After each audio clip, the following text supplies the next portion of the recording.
6 তারিখ সন্ধ্যাবেলা মানে লক্ষ্মী পুজোর দিন রাত্রে আমাদের পুরী ট্রেন ছিল। হাওড়া স্টেশন থেকে 10টা 35-এর ট্রেন। তো যাচ্ছিলাম হচ্ছে আমি, আমার হাজব্যান্ড, আমার শাশুড়ি মা, আমার ছেলে আর আমার বাপি, মা আর বোন। আমরা এই 6 জন আর ছেলেকে নিয়ে 7 জন মিলে আমরা বেরিয়ে পড়েছিলাম পুরীর উদ্দেশ্যে। তো 10টা 35-এর তো ট্রেন ছিল বললাম। ট্রেনে উঠে সেভাবে কোনো ফটো ভিডিও করা হয়নি। বাড়ি থেকে কিছু খাবার দাবার করে নিয়ে যাওয়া হয়েছিল, সেগুলোই খাবার দাবার খেয়ে আমরা শুয়ে পড়েছিলাম রাত্রিবেলা। আর ট্রেনে ওঠার আগে কিছু ফটো ভিডিও যেটা ম্যান্ডেটারি তুলতেই হয়, তো সেটাই তুলে নিয়েছিলাম। আর তারপর সকালবেলা পুরীর স্টেশনে পৌঁছে ওখান থেকে একটা গাড়ি নিয়ে আমরা বেরিয়ে পড়েছিলাম আমাদের হোটেলের উদ্দেশ্যে। তো হোটেল ছিল আমাদের একটু দূরেই, মানে আমাদের স্বর্গদ্বার যে মেন যেখানটা মার্কেট প্লেস পুরী সবাই জানো, তো সেখান থেকে আমাদের হোটেলটা ছিল হচ্ছে যে নিউ মেরিন ড্রাইভ যে রোড ছিল সেই রোড ধরে অনেকটা যেতে হয়েছিল।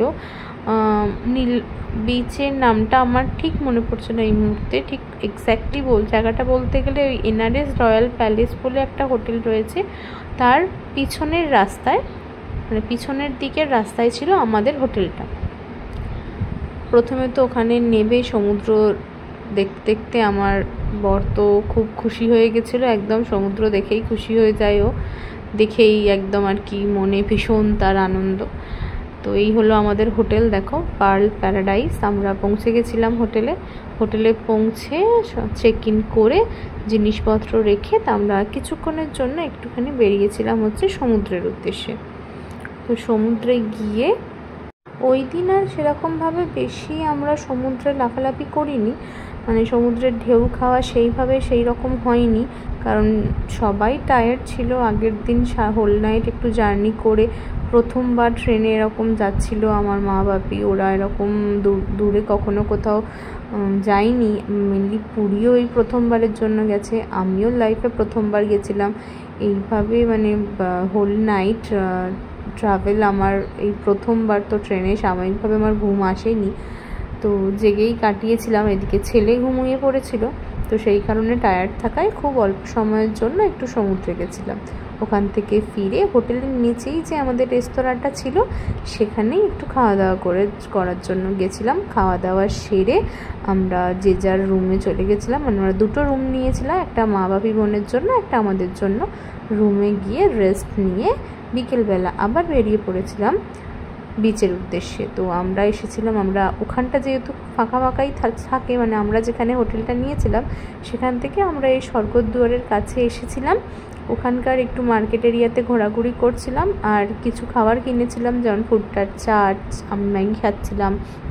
এদিকে আরও অনেক কিছু ছিল, ওরা মা বা শাশুড়ি মা ওনারা এগরোল খেলেন, মানে মামনি এগরোল খেলো, আর আমরা ওই ভুট্টার চাট, ম্যাগি, পকোড়া এই সমস্ত কিছু খাচ্ছিলাম। তারপর অনেকটা সময় কাটানোর পর ছেলের একটু গরম হচ্ছিল, আমি ভেবেছিলাম হয়তো ঠান্ডা লাগবে, হাওয়া লাগবে, সেই জন্য একটু ফুলাতা জামা পরিয়েছিলাম, কিন্তু ওখানে গিয়ে দেখলাম হাওয়ার নামমাত্র নেই। ছেলে তো গরমের জন্য ঘেমে নিয়ে একাকার হয়ে যাচ্ছিল। তো তারপর উঠে এসে একটু ওই স্ল্যাব পাতা আছে যেখানটা, ওই রোডের ধারে, ওখানটায় বসে একটু ফটো ভিডিও তুলছিলাম। আর উল্টো দিকেই ছিল আমাদের এই ফুডিক রেস্টুরেন্টটা। এখান থেকেই আমরা প্রায় 4 দিন যে ছিলাম, 3-4 দিন, প্রত্যেক দিনের খাবার আমরা এখান থেকেই কিনেছিলাম। টুকটাক কিছু আলাদা নেওয়ার হলে সেটা আমরা অন্য জায়গা থেকে নিয়েছিলাম। তো এই যে খাবার অর্ডার দিয়ে আমি ফিরে এসেছিলাম। তারপর কিছুক্ষণ বাদে খাবার দাবার নিয়ে আমরা আবার অটো করে চলে গেছিলাম হচ্ছে আমাদের হোটেলের উদ্দেশ্যে। তো হোটেলে যাওয়ার পথে এখানে ছেলেকে নিয়ে রঙ্গ করতে করতে আমার বর মাথাটা ঘুরে গেছিলো, একটুখানি গোল গোল ঘুরছিল, আর সোজা গিয়ে গোবরে পা মারায়। মানে কি আর বলবো,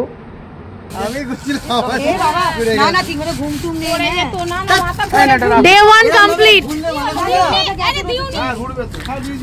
এই যে Puri day 1 complete, Puri day 1 complete করলাম, গোবর মারি। নাইস। তো এই ছিল আমাদের রাত্রের ডিনারে ছিল হচ্ছে রুটি, ডিম তড়কা আর এদিকে চিলি চিকেন। তো সেকেন্ড দিন আমরা কী করেছিলাম তার ব্লগে আসছি কালকে।